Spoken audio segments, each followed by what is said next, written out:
Որն է Երևան-Անկարա հարաբերությունների կարգավորման գինը եւ ով պետք է վճարի դրա համար։ Խաղաղության խաչմերուկից մինչև եկեղեցի Փաշինյանի ասուլիսի շեշտադրումները։ Կիևը պետք է տարածքներ զիջի պատերազմի դադարեցման գինը Վաշինգտոնյան պլանով։ Խաղաղության համար պետք է հաշվի նստել Ուկրաինայի հետ, հայտարարություն Եվրամիությունից։ 250 միլիոն դոլարի վարկ Հայաստանին արցախցիների բնակապահովման համար։ Գերբնակեցված մայրաքաղաք ամենօրյա խցանումներ, որն է խնդրի լուծման օպտիմալ տարբերակը։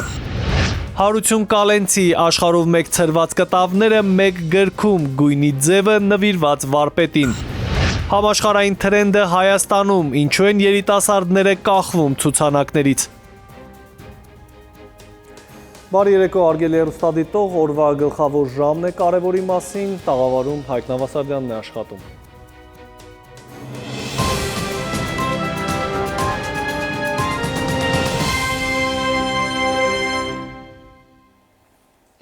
Եվ այսպես Երևան-Անկարա հարաբերությունների կարգավորումը կարող է դրական ազդեցություն ունենալ և նպաստել նաև Երևան-Բաքու հարաբերություններին։ Սա Հայաստանի արտգործնախարար Արարատ Միրզոյանի արձագանքն է Թուրքիայից հնչող հայտարարություններին։ Ըստ թուրքագետի, սակայն Թուրքիան հենց այնպես սահման չի բացի։ Եթե նախկինում խոչընդոտը Արցախի հարցն էր, ապա այսօր արդեն խաղաղության պայմանագիրն են վկայաբերում։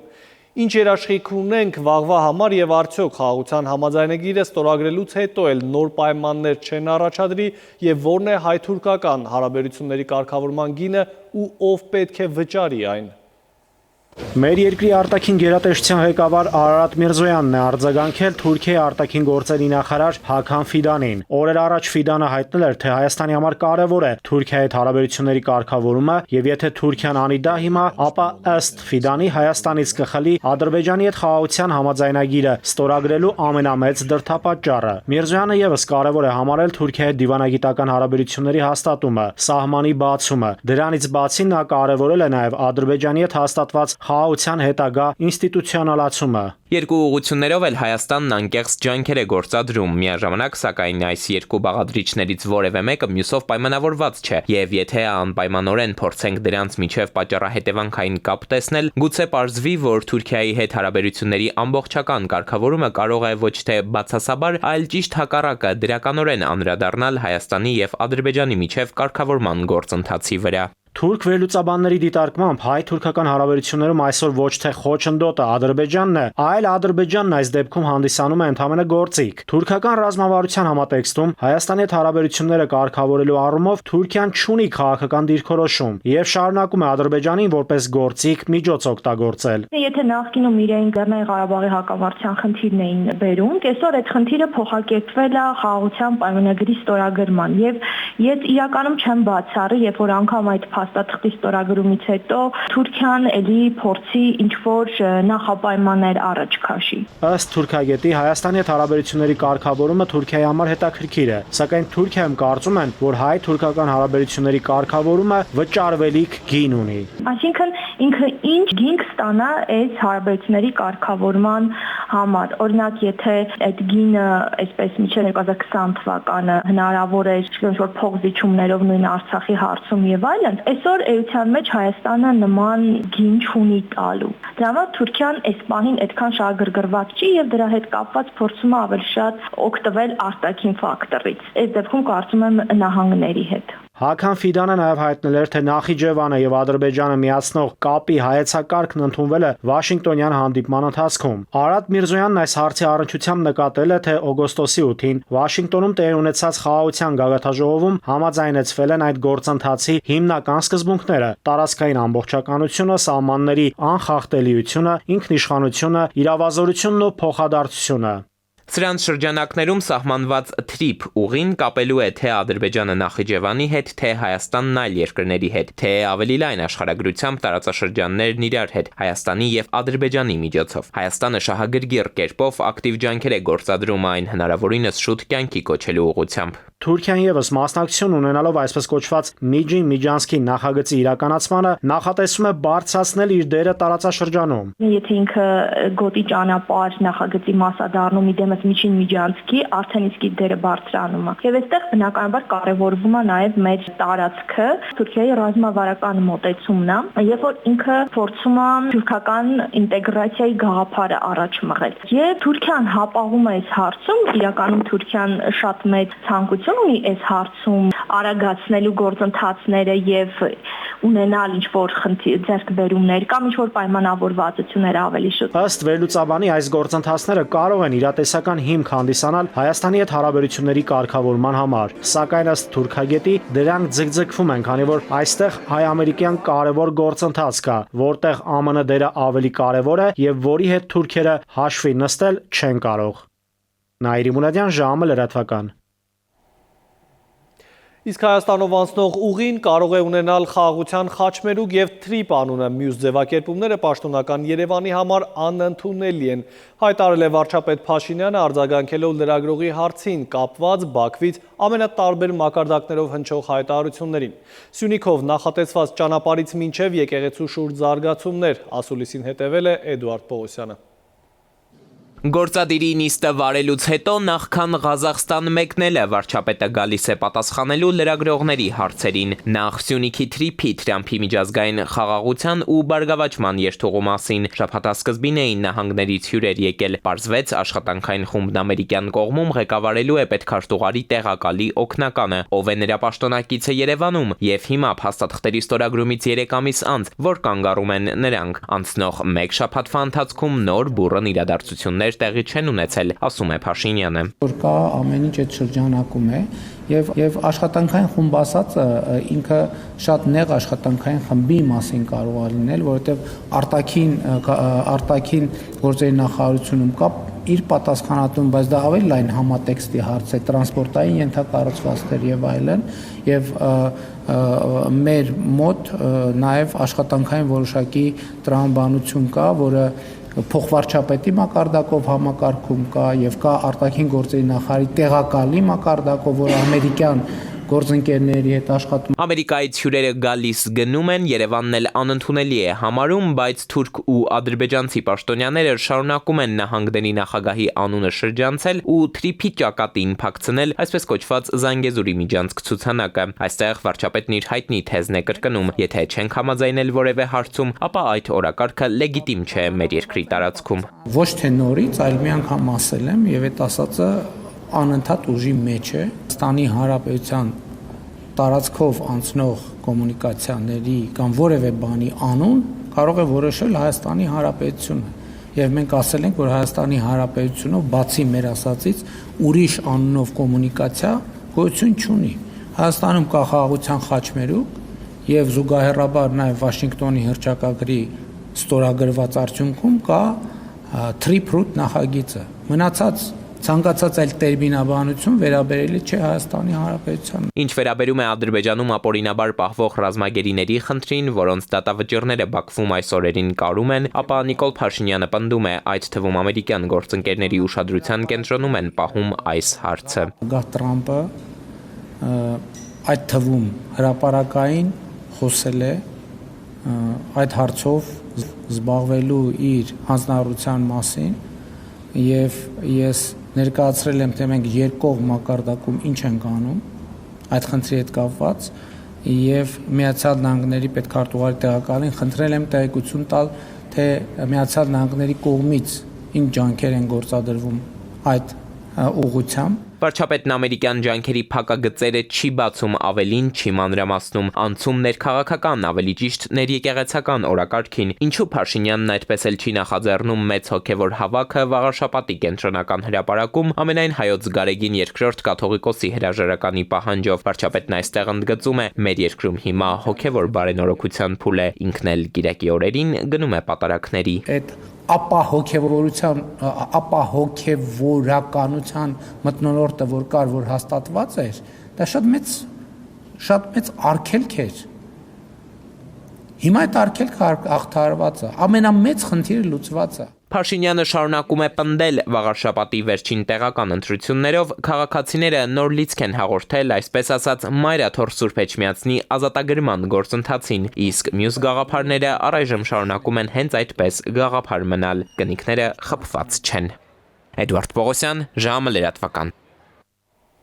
Հոգևորականներին պետք է աջակցել, քանի որ ճնշումները անմարդկային են, կարևորելով եկեղեցու դեմ սկսված ճնշումների հարցով հանրային քննարկումները լրագրողների զրույցում հայտարարել է Ռուբեն Վարդապետ Զարգարյանը։ Հոգևորականը կարծում է, որ հատկապես քաղաքացիական հասարակության և քաղաքական դաշտի կարևոր ազդեցիկ դերակատարները պետք է արտահայտեն իրենց հստակ դիրքորոշումը կատարվողի հանդեպ։ Սահմանադրականության խախտման հետ կապված հստակ դրսևորումներ կան, երկրում արդարադատության իրավիճակի հետ կապված խնդիրներ ենք տեսնում, կապված ազատ տեղաշարժի, վանքերի սեփականության, մարդկանց անձնական կյանքի մեջ ներխուժման, ազատությունների և հատկապես կառուցակարգային իմաստով եկեղեցի, պետություն, աշխարհիկ և հոգևոր իշխանություն միջամտությունների առումով, ընդգծել է նա։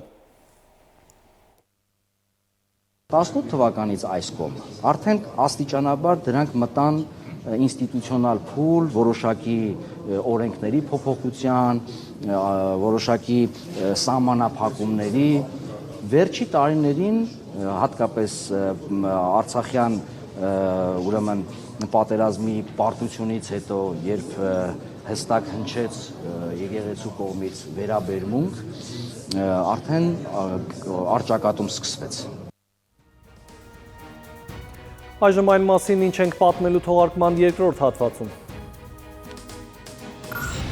Կիևը պետք է տարածքներ զիջի, պատերազմի դադարեցման գինը Վաշինգտոնյան պլանով։ Խաղաղության համար պետք է հաշվի նստել Ուկրաինայի հետ, հայտարարություն Եվրամիությունից։ 250 միլիոն դոլարի վարկ Հայաստանին արցախցիների բնակապահովման համար։ Գերբնակեցված մայրաքաղաք ամենօրյա խցանումներ, որն է խնդրի լուծման օպտիմալ տարբերակը։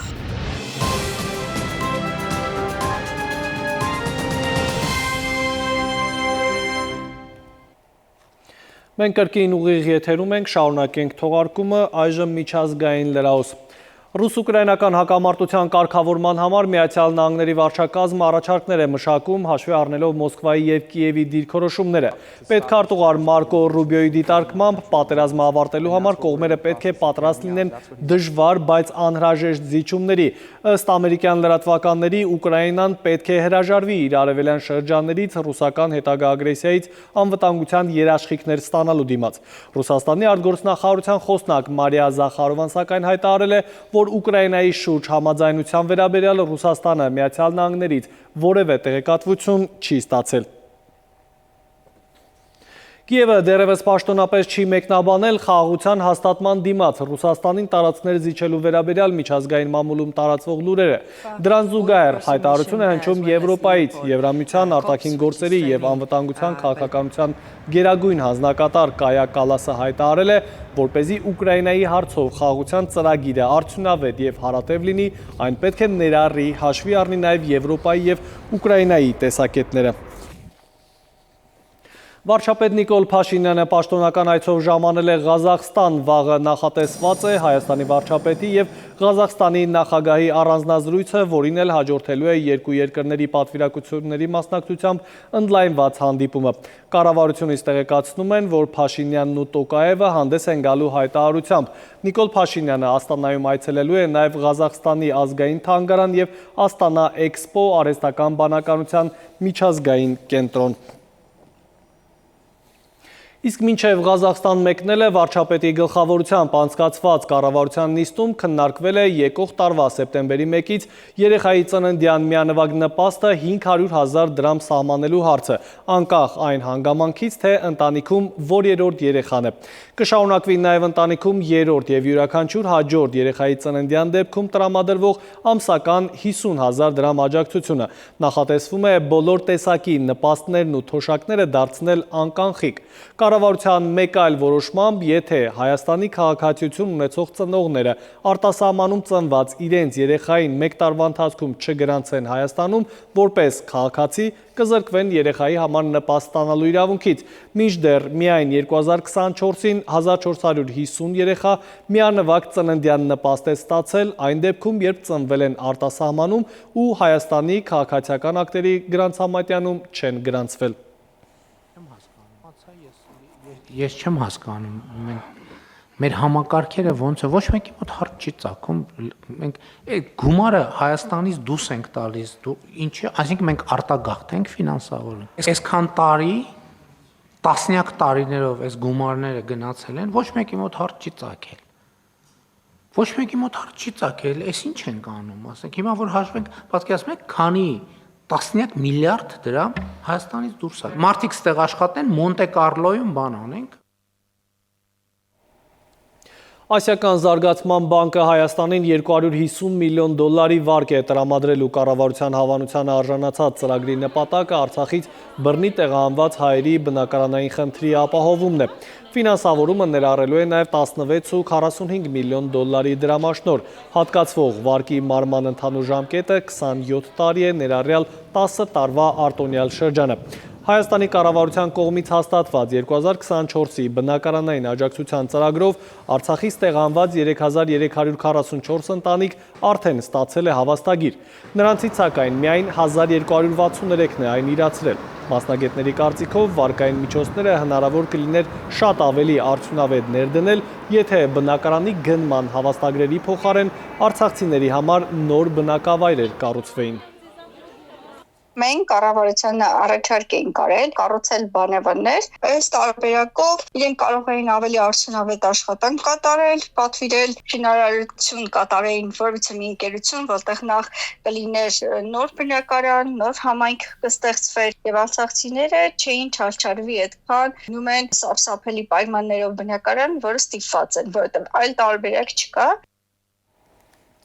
Հայկական բրենդի կոնյակի արտահանման խնդիրը շարունակում է մնալ օրակարգային։ Էկոնոմիկայի նախարար Գևորգ Պապոյանը Թբիլիսիում հանդիպել է վրացի գործընկերոջ, գյուղատնտեսության և շրջակա միջավայրի նախարարի հետ քննարկել երկրի տարածքով ալկոհոլային խմիչքով բեռնված մեքենաների արագ և անխոչնդոտ անցման, կոնյակի իզոտոպային բաղադրության փորձաքննության արդյունքների փոխադարձ ճանաչմանը վերաբերող հարցեր։ Կայացած հանդիպումից էկոնոմիկայի գերատեսչությունից այլ մանրամասներ չեն հաղորդել, իսկ հայկական փորձագիտական դաշտում կարծում են, որ մեր արտադրանքի արտահանման փաստաթղթավորման հետ մենք էլ ներքին հարցեր ունենք։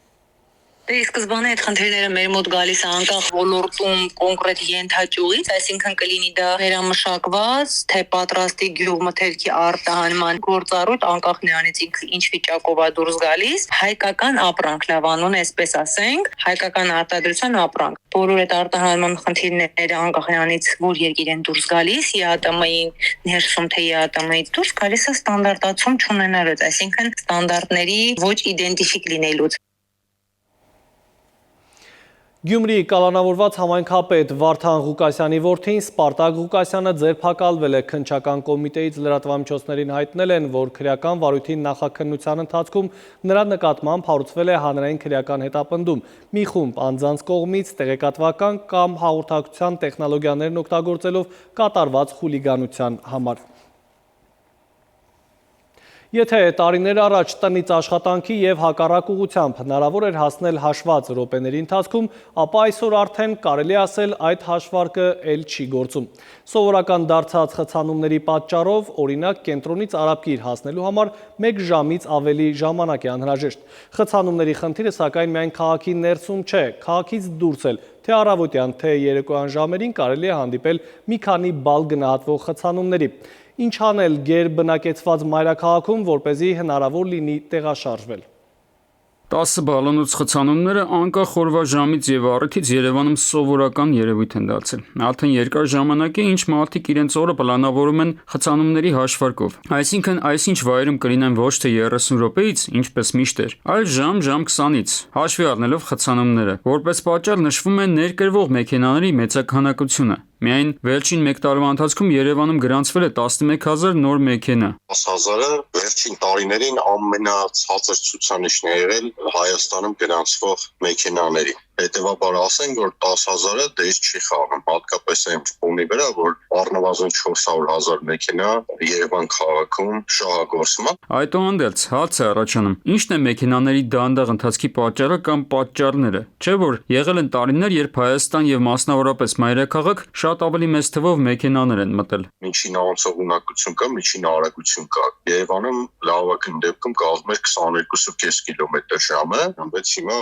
ավելի կատաստրոֆիկ է 18-ի ու 18-ից ավելի է իջնում։ Պատճառներից գլխավորը ըստ մասնագետների դա բնակչության թիվ, բնակտարածք, սպասարկման տարածք հարաբերակցության խախտումն է։ Այսինքն քաղաքի նորմալ կենսագործունեության համար յուրաքանչյուր մարդուն պետք է բաժին հասնի այսքան զբոսնելու տարածք, այսքան ճանապարհի տարածք, այսքան սպասարկման տարածք։ Երևանում այդ թվերի հարաբերակցությունն էականորեն փոխվել է գերբնակեցման պատճառով։ Բնակեցման քանակի սահմանափակումն է առաջի խնդիրը, որը թողած, այսինքն գերխնդիրը թողած, մենք ասում ենք ավտոմեքենան է շատ, այս ինչն է քիչ, ինչն է չի բավարարում։ Սա պետք է լինի գլոբալ քաղաքականություն, այսինքն հարցը միայն Երևանը չէ։ Սահմանակից համայնքներում բառի բուն իմաստով Երևանի սահմանին կառուցվող շենքերը նույնպես մայրաքաղաքի ճանապարհների հետագա խցանումների պատճառ են դառնալու։ Բայց հիմա էլ քաղաքում կան տաք կետեր, որոնք մասնագետների կարծիքով կարելի է բեռնաթափել։ Օրինակ, էստակադաների միջոցով։ Հայրենիք կինոթատրոնին կից խաչմերուկի համար ժամանակին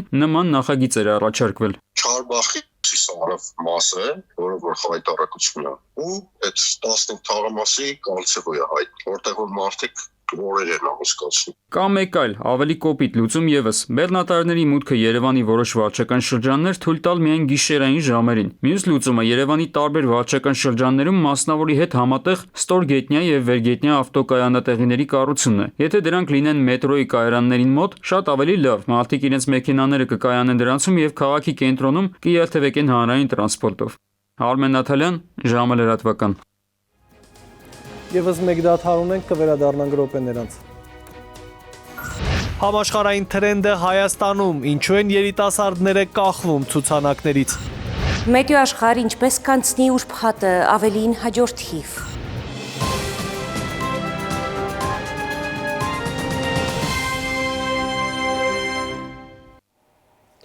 Ինչ ասես, որ չեն անի այսօրվա երիտասարդները հանուն մեկ լայքի ու քլիքի իրական կյանքը թողած, նրանք հաճախ վիրտուալ աշխարհում են փորձում ուշադրություն գրավել ու ինքնադրձևորվել։ Այսպես համաշխարհային թրենդը մեր երկիր է հասել ու արագ տարածվում է։ Վերջին օրերին համացանցում հաճախ կարելի է հանդիպել երիտասարդների, որոնք կախվում են փողոցում տեղադրված ցուցանակներից ու ինչ-որ շարժումներ են անում, պարում։ Ինչու մասնագետների կարծիքը լսել է Քնարիկ Պետրոսյանը։ Համացանցի հայկական տիրույթում վիրուսային արագությամբ է տարածվում համաշխարհային նոր թրենդը, ըստ որի երիտասարդները կախվելով ճանապարհային նշաններից, փողոցների լապտերներից ու ցուցափեղկերից բարեին տարբեր շարժումներ են կատարում։ Հիմնական նպատակը եղել է, որ ես ուղղակի ուզեցել եմ շատ սիրում թրենդային նոր հավես վիդեո ունենամ, իմ նպատակը այդ է եղել։ Ներքին գործերի նախարարությունը նախ հորդորում է դադարեցնել վտանգավոր հնարքներ անելը, հանուն համացանցում կարճատև ուշադրության, ապա նաև արկածախնդիրների հիշեցնում, որ նոր թրենդը կարող է վտանգել նաև սեփական առողջությունը։ Ի վերջո, ինչն է հարկադրում երիտասարդներին գնալ նման արկածախնդրության, կամ ուշադրության պակաս ունեն երիտասարդները, կամ էլ հետաքրքրություններն են փոխվել, ասում է հոգեբանը։ Ապա պարզաբանում նրանց մոտ պակասում է ինքնավստահության, ինքնաբավության պիտանի լինելու զգացումը։ Այս կերպ է նրանք փորձում հիշեցնել, որ իրենք են որևէ բանի պիտանի։ Դա թեկուզ եւ անհեթեթ ինքնարտահայտման միջոց է, քանի որ նրանք ուրիշ որևէ միջավայրում չեն կարողանում ինքնարտահայտվել։ Ըստ հոգեբանի նրանք հիմնականում ինտրովերտ մարդիկ են։ Ամենևին չի բացառվում նաև գործողության միջոցով համացանցում մի քանի դիտում ավել ունենալու տարբերակը։ Նրանք որպես կանոն ըստ հոգեբանի այլ ոլորտներում բարդույթավորված են։ Դրա համար էլ զանգվածային ուշադրություն գրավելու համար դիմում են նման հնարքների։ Մարդիկ հրաժարվելով իրենց իսկական եսից ապրում են այսպես կոչված թրենդներով։ Իրանց սեփական պահանջմունքները, ցանկությունները դնում են մի կողմ, այսինքն ճիշտ իրենց համար դա այնա ինչ որ մատուցվում է, կլինի դա թրենդի ձևով, թե բրենդի ձևով, եւ այդպես իր մոտ առաջանում այքի կոնֆլիկտներ։ Ինչ պատասխանատվություն է սպասվում պետական գույքը փչացնողներին, փաստացի տվյալ երիտասարդների վարքագիծը նման չէ խուլիգանության, սակայն վնասը պետական գույքին, որի համար քաղաքացիա իրավական պատասխանատվություն է նախատեսվում։ Կախված նրանից, թե այդ նշանը կամ ցուցանակը ով է տիրապետում, ում սեփականությունն է հանդիսանում, կարող է տվյալ անձին վնասողին նույնացնել եւ նրա դեմ հայց ներկայացնել եւ պահանջել վնասի հատուցում, իհարկե վնասը պետք է առանձին գնահատվի։ Գույքը կարող է պատկանել այս կամ այլ նախարարությանը, կառավարությանը կամ որևէ առևտրային կազմակերպության։ Վնասն ընդհանուր առմամբ փոխհատուցվում է օրենսդրությամբ, դա դրսևորվում է ոչ թե գույքը նորոգելու, այլ գումարային փոխհատուցման տեսքով։ Հաշվի առնելով այն հանգամանքը, որ պետությունը շուկայական արժեքով չի գնում, պատվերների դեպքում շատ ավելի մեծ գումար արժի։ Փաստաբանը պատկան մարմիններին հորդորում է քաղաքի բանուկ հատվածներում ուժեղացնել վերահսկողությունը։ Քնարիկ Պետրոսյան, ժամը լրատվական։ Իրանից Հայաստան ցեմենտ ներմուծող բեռնատարներում հայ մաքսավորները ապօրինի ներմուծվող մեծ քանակությամբ ծխախոտ են հայտնաբերել։ Իրանի 3 քաղաքացու նկատմամբ համապատասխան արձանագրություններ են կազմվել։ Օրվա այլ կարևորը հաջորդիվ տեսաշարում։ Կառավարությունը 2 ամսով երկարաձգել է անհայտ կորած զինծառայողների ընտանիքներին տրամադրվող 300,000 դրամ սոցիալական աջակցությունը։ Այս փոփոխությամբ անհայտ կորած 21 զինծառայողների ընտանիքներ կստանան ֆինանսական աջակցություն, որի համար կպահանջվի լրացուցիչ 12,600 դրամ։ Ըստ հիմնավորման հունիսի 26-ի դրությամբ կա անհայտ բացակայող ճանաչելու մասին դատական ակտ չունեցող թվով 21 անհայտ կորած համարվող զինծառայող։ Գյումրու կենտրոնական աղբավայրը մոտ 1 շաբաթ է այրվում է, ծուխը հատկապես մեծ անհարմարություններ է պատճառում մուշ թաղամասի բնակիչներին։ Համայնքապետի ժամանակավոր պաշտոնակատարի խոսքով քաղաքը բնապահպանական մարտահրավերի առաջ է հայտնվել։ Ըստ Ավետիս Առաքելյանի քաղաքի կոմունալ ծառայությունն ու փրկարար ծառայությունը զբաղվում են խնդրով, սակայն ապարդյուն։ Հրշեջ մեքենաները նույնիսկ չեն կարողանում հասնել կրակի օջախներին հրդեհը մարելու համար։ Հայաստանը Միացյալ Նահանգներից որպես նվիրատվություն կստանա 2025 թվականի արտադրության Toyota Magnishի 10 ավտոմեքենա։ Դրանք Toyota Fortuner, Toyota Prado, Toyota Hiace Magnishի ավտոմեքենաներն են, որոնց ընդհանուր արժեքը գերազանցում է $500,000։ Իդեպ այս մեքենաները կցվելու են ազգային անվտանգության ծառայությանը եւ օգտագործվելու են ազգային անվտանգության ծառայության սահմանապահ զորքերի կողմից։ Տեսախցիկների թիվը բանտերում կավելացվի, կառավարությունը դրա համար կհատկացնի ավելի քան 27 միլիոն դրամ։ Արդարադատության նախարարությունից հայտնում են, որ տեսախցիկներն օգնելու են կանխել իրավախախտումները, անօրինական իրերի անցկացումը, ինչպես նաև բարձրացնելու են բանտապահների հաշվետվողականությունը։ Միաժամանակ ընդգծում են բանտերի շենքերի մակերեսների ավելացմամբ պայմանավորված անհրաժեշտություն է առաջացել ուժեղացնել կալանավորների նկատմամբ վերահսկողությունը։ Հայաստանում ձմեռային զորակոչը կկազմակերպվի 2026 թվականի հունվարի 7-ից 31-ը, իսկ պարտադիր զինվորական ծառայություն անցած զինծառայողների զորացումը կիրականացվի հունվարի 8-ից մինչև հունվարի 31-ը ներառյալ։ Միևնույն ժամանակ կիրականացվի նաև այլընտրանքային ծառայության զորակոչը եւ պահեստ արձակումը։ Որոշմամբ կարգավորվում է նաև կամավոր հիմունքներով շարքային կազմի պարտադիր զինվորական ծառայություն անցնելու ցանկություն հայտնած իքական եւ արական սեռի քաղաքացիների զորակոչը։ Իրանից ագարակ մաքսային անցակետ ժամանած 3 բեռնատար տրանսպորտային միջոց ենթարկվել է մաքսային զննության, պարզվել է, որ բեռնատարներում, որոնք մեկ ներգրողի միջոցով պետական սահմանով ցեմենտ են տեղափոխել, արկա է մաքսային հսկողությունից թաքցված ծխախոտային արտադրանք։ Ծխախոտները թաքցվել են ցեմենտի բունկերների տակ, զոդման եղանակով նախապես պատրաստված թաքստոցներում։ Բեռնատարների թաքստոցներից դուրս է բերվել առանց ակցիզային մագնշման ընդհանուր 6530 տուփ ծխախոտ։ Դրանք առգրավվել են։ Իրանի Իսլամական Հանրապետության 3 քաղաքացու նկատմամբ մաքսային կարգավորման մասին օրենքի համապատասխան հոդվածի հատկանիշներով կազմվել են մաքսային արձանագրություններ։ Սվետլանա Ավդիշյան, ժամը լրատվական։ Եվ եղանակի մասին արևոտ քարտեզներով մեզ է միանում Լիլի Հովերը։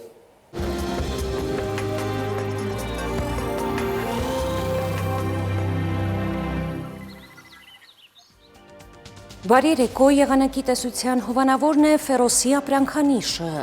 Իր հուսալի անվտանգ գերխնայող գազի կաթսաներով։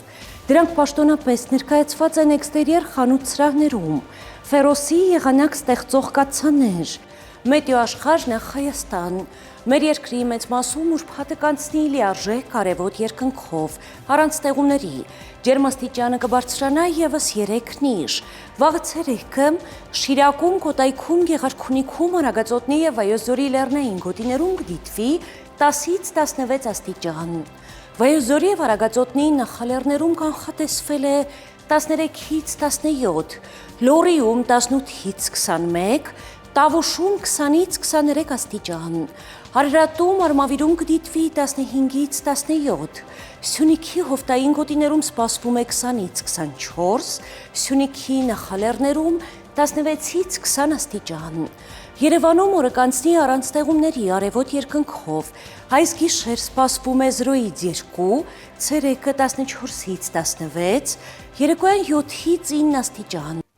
Հարգելի հեռուստադիտող, այսքանով ավարտված է ժամի գլխավոր թողարկումը, խաղաղ գիշեր եմ մաղթում։